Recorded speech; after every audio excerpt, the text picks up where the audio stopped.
आज हुतात्मा स्मृती दिवस। मुंबईतील हुतात्मा स्मारक परिसरात जात मुख्यमंत्री उपमुख्यमंत्र्यांकडून अभिवादन।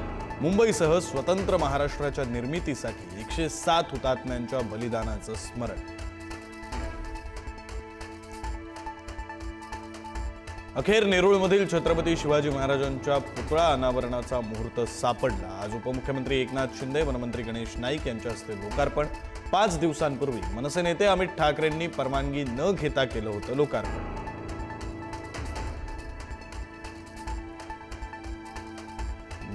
मुंबई पालिका निवडणुकीच्या पार्श्वभूमीवर मनसेचं बैठकांचं सत्र। आज शिवतीर्थवर मनसे पदाधिकाऱ्यांची बैठक। मुंबईतील जागा वाटपाबाबत खल होणार।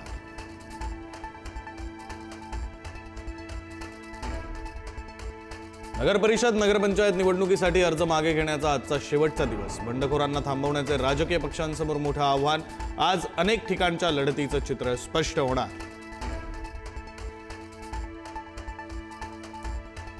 मुंबईच्या वेशीवर बिबट्याचा वावर। नवी मुंबईच्या खारघर टेकडीवर बिबट्या दिसल्यानं नागरिकांमध्ये भीतीचं वातावरण। बिबट्याला जेरबंद करण्याची वन विभागाकडे मागणी।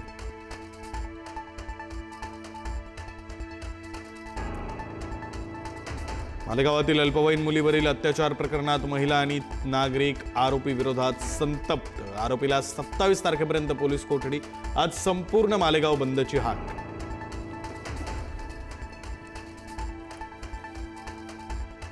लाडकी बहीण योजनेचा फायदा घेणाऱ्या सरकारी कर्मचाऱ्यांवर कारवाईचा बडगा। लाभ घेतलेल्या कर्मचाऱ्यांवर शिस्तभंगाची कारवाई केली जाणार। 5000 सरकारी कर्मचाऱ्यांनी घेतला लाडकी बहीण योजनेचा लाभ। विधिमंडळांनी मंजूर केलेल्या विधेयकांवर निर्णय घेण्यासाठी राष्ट्रपती आणि राज्यपालांवर निश्चित कालमर्यादा लादता येणार नाही। सुप्रीम कोर्टाच्या घटनापीठाचा निकाल। राज्यपालांनी प्रलंबित ठेवलेल्या विधेयकांना मंजुरी देण्यासही मनाई। पश्चिम रेल्वेवरील वसई रोड ते वैतरणा स्थानकांदरम्यान आज मध्यरात्री 6 तासांचा ब्लॉकमुळे विरार भरूच मेमू 15 मिनिटं विलंबानं धावणार।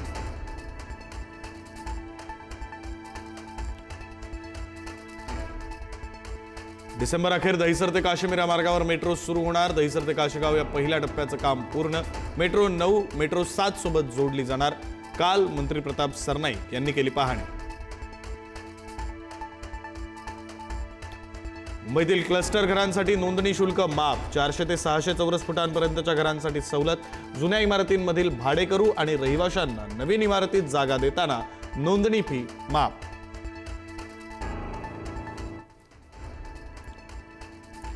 राज्यामध्ये आठवडाभर कडाक्याच्या थंडीपासून सुटका होणार। उत्तर ईशान्य दिशेकडून महाराष्ट्रात येणाऱ्या थंड वाऱ्यांना अटकाव।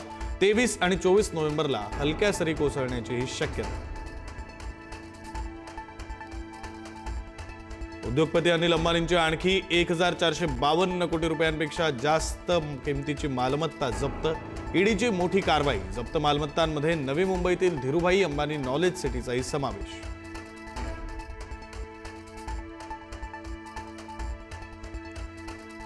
नांदेडच्या माहूर तालुक्यामध्ये दुहेरी हत्याकांड। 2 सख्ख्या जावांची गळा दाबून निर्घृण हत्या।